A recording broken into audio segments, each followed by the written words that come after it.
মনিরামপুরের সকলকে নিয়ে নতুনভাবে মনিরামপুরকে গড়তে চাই বললেন অ্যাডভোকেট শহীদ মোহাম্মদ ইকবাল।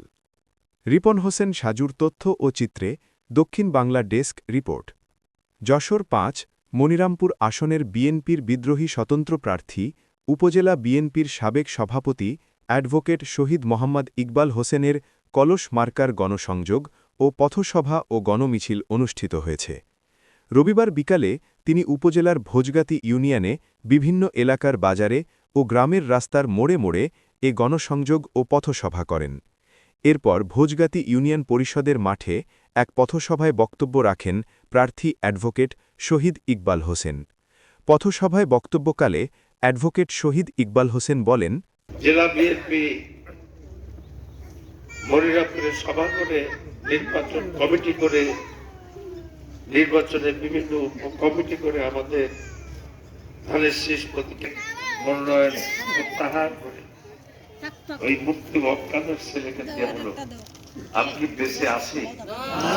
আমার কি বেঁচে থাকার কথা?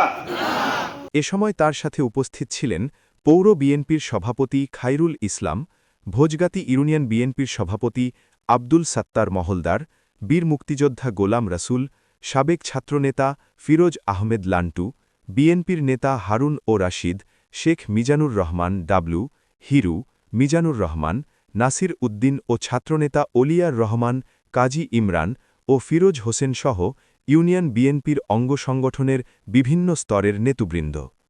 এছাড়াও বিকালে নেহালপুর ইউনিয়নের পাঁচাকড়ি নয়া বাজার থেকে কলস মার্কার একটি গণমিছিল কালীবাড়ি বাজার প্রদক্ষিণ করে নেহালপুর বাজারে শেষ হয়। এতে উপস্থিত ছিলেন পৌর বিএনপির সাধারণ সম্পাদক আব্দুল হাই, সহসভাপতি ফয়জুল ইসলাম, ইউনিয়ন বিএনপির নেতা খলিলুর রহমান, হরিচাঁদ মল্লিক, রফিকুল ইসলাম, সিদ্দিকুর রহমান সহ প্রমুখ। সত্যের সন্ধানে দক্ষিণ বাংলা।